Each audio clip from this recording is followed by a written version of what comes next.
Eyo, mambo vipi mwana Mshamba Media? Hii ni maktaba kutoka hapa Mshamba Media. Hivi unafahamu nini kuhusu makirikiri? Pengine sio jina geni kwenye masikio yako. Sasa leo kutoka maktaba nimekusogezea story kuhusu makirikiri.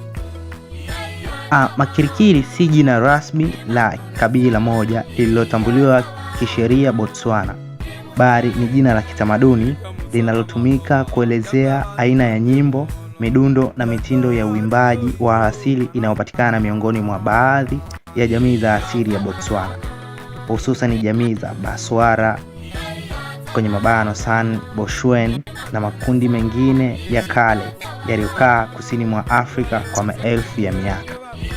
Makirikiri yanahusishwa zaidi na utamaduni wa simulizi, yani oral tradition, ambayo historia, imani, maadili na elimu ya jamii hupitishwa kwa njia ya nyimbo na midundo ya asili badala ya maandishi.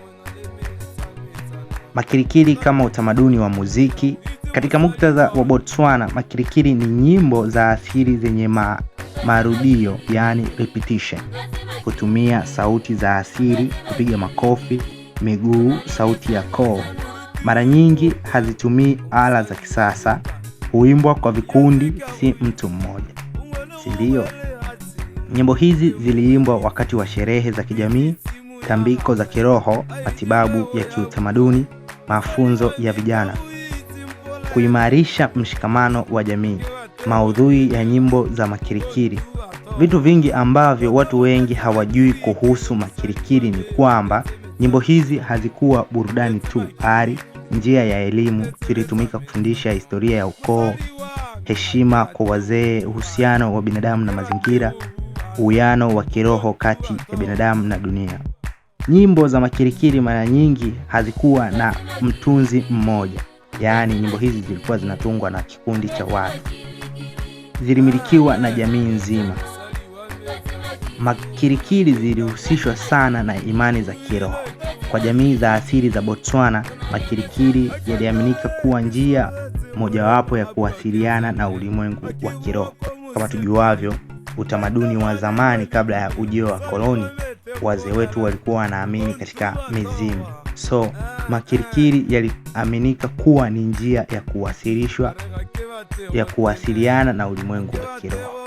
Ni kama kwa siku za sasa tunaweza tukasema mtu anapokwenda kuswali au mtu anapokwenda kanisani kusali, ile sala ndiyo njia ya mawasiliano yake na Mungu au na Allah, njia ya kiroho. Sasa kwa wakati huu makirikiri yalitumika kama njia ya mawasiliano ya ulimwengu wa roho. Najua ulikuwa ufahamu Mnyamwezi, lakini mimi kupitia maktaba nimekusogezea. Sauti na midundo iliaminika kuleta uponyaji, ulinzi wa jamii, baraka za mvua na mavuno. Hii inaonyesha kuwa makirikiri ilikuwa sehemu ya maisha yote, si muziki wa kawaida tu kama watu wengi walivyokuwa wanafikiria. Nadhani muziki wa makirikiri watu wengi tumeusikia katika siku za hivi karibuni, na tumekuwa tukiupenda kulingana na utamaduni uliomo mule. Sasa hatujui kuwa makirikiri ni sio burudani tu, bali ni sehemu ya maisha yote ya jamii ya Botswana.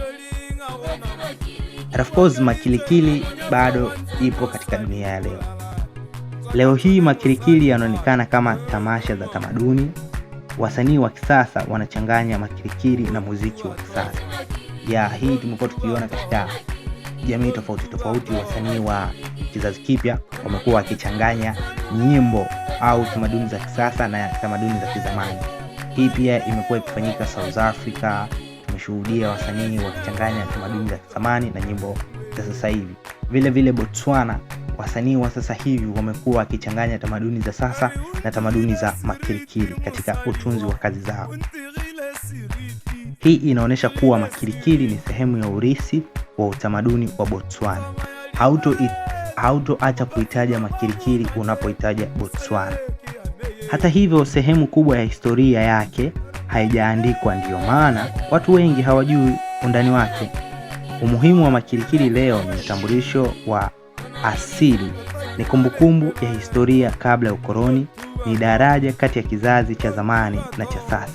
ni ushahidi kuwa Afrika ilikuwa na mifumo ya elimu kabla ya maandishi. Utamaduni wa Makirikiri unaonesha kuwa watu wa asili ya Botswana, muziki haukuwa burudani tu bali maisha yenyewe. Kupitia Makirikiri jamii ziliishi, zilifundishwa na zilijitambua. And of course ni haya tu leo katika maktaba nimekusogezea story kuhusu Makirikiri. Pengine wengine tulikuwa hatujui Makirikiri ni nini, tulikuwa tunajua tu Makirikiri kuhusu muziki. Sasa Mshamba Update nimekusogezea Makirikiri kupitia maktaba. And of course usibanduke, endelea kuiganda Mshamba sana. Tupo sana mpaka baadaye sana. Bado tupo sana. Na hii ni maktaba.